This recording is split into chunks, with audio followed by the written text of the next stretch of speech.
I'm just kidding. That's one of my buddies. He had a Halloween party last night. We had fun. We carved watermelons together. It was awesome.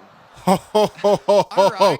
Cue fake laughter. So yeah, Donald Trump had his rally in New York City, Madison Square Garden. It was an absolute unmitigated disaster for Donald Trump for multiple reasons. But one of the major reasons was this guy right here. This guy named is Tony Hinchcliffe. And I love it because as you can see right here, I'll pull it up on the big screen real quick. Ivermectin, we got you covered. It is 2024 and they are still shilling out ivermectin. Now, let's go ahead and get away from that because we got two more clips. Believe it or not, people, I welcome migrants to the United States of America with open arms.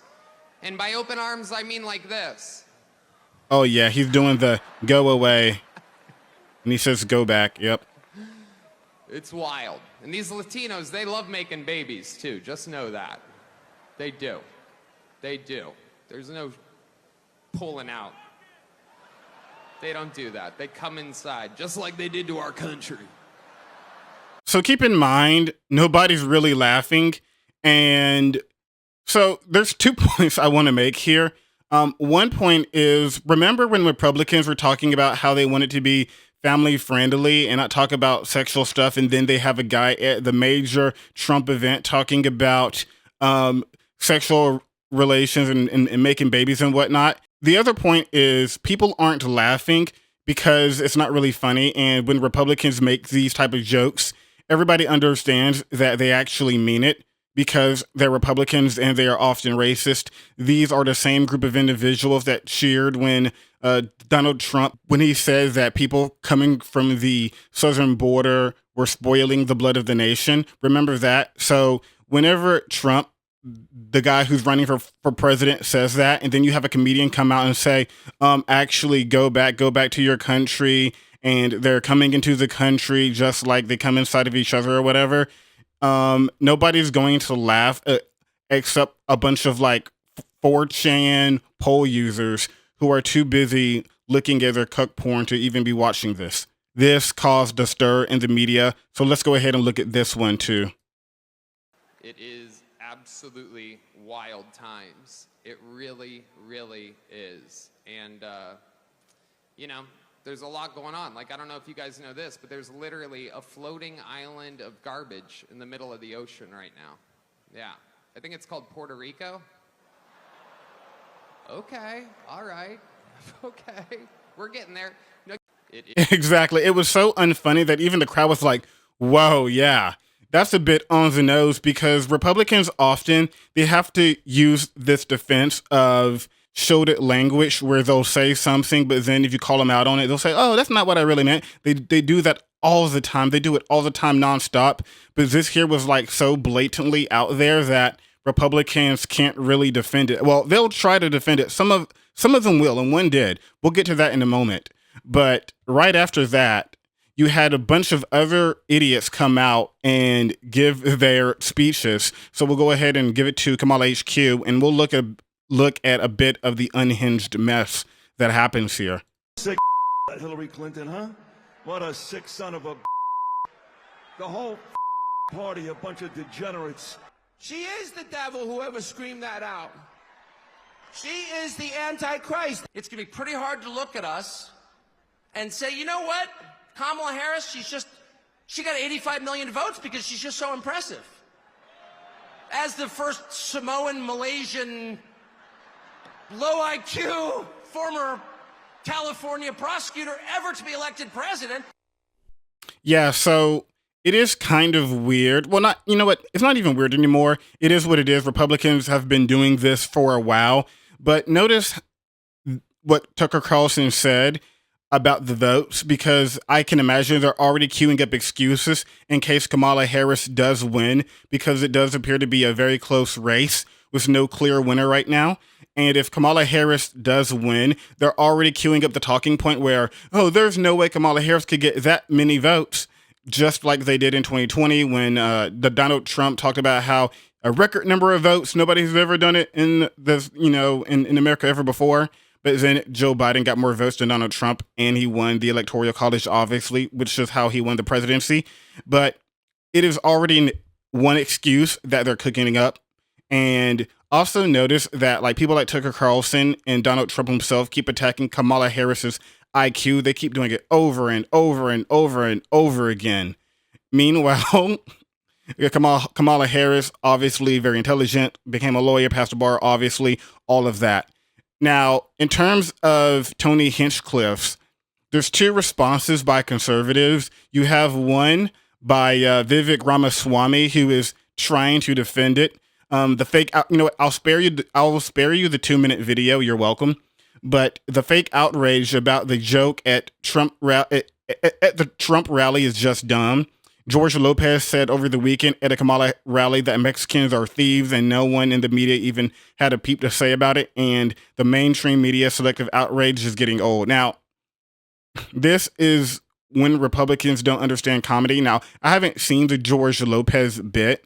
It's like the difference between Chris Rock making a black joke back in the day, back in the 90s, versus David Duke making a black joke saying that, yeah, you know about those black criminals, ain't that right, brother? That is one reaction. Now, here's Rick Scott, you know, the person who has to win a race in Florida. He is a senator in Florida. So here's his response, right? This joke bombed for a reason. It's not funny and it's not true. Puerto Ricans are amazing people and amazing Americans. I've been to the island many times. It's a beautiful place. Everyone should visit. I will always do whatever I can to help any Puerto Rican in Florida or on the island. Basically saying, come on, please vote for me. Please vote for me. I know my party is kind of racist. I know. But please, please, please, please vote for me still.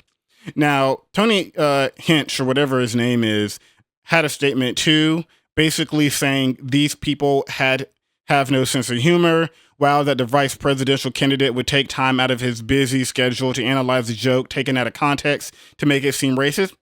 It was in context. Still seemed pretty bad.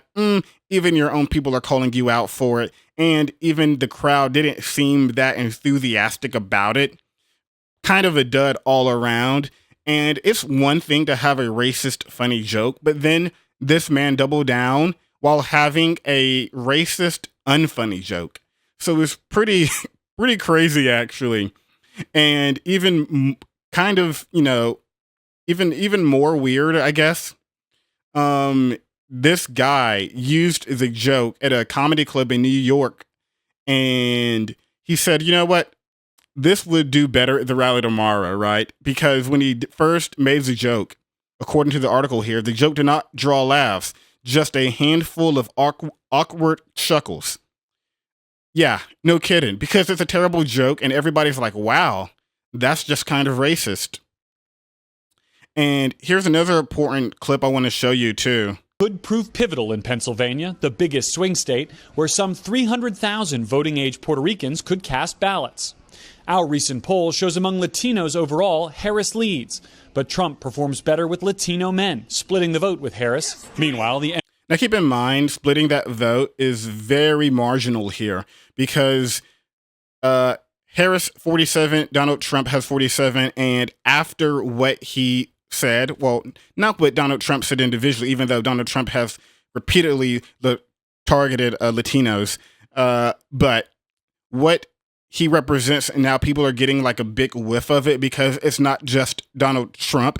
It is his entire movement. It is the people that he brings around. It is the people that he okays to perform with him, showcasing his brand to the point where now you have one of the most popular musicians, Bad Bunny. I've quite frankly never heard any of his music, but apparently he's extremely big. And now he is supporting Kamala Harris because Donald Trump's quote-unquote comedian called Puerto Rico a floating island of garbage at his rally.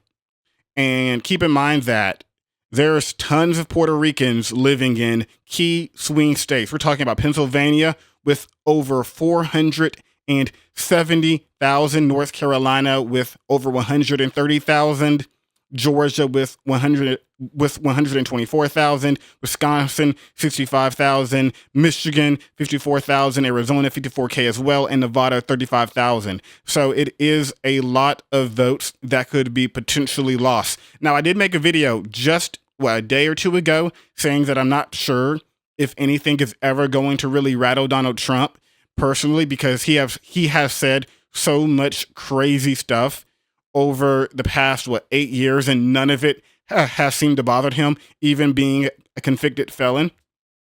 But maybe this, where people are actually seeing that it's not just Donald Trump, it is kind of like baked into the movement.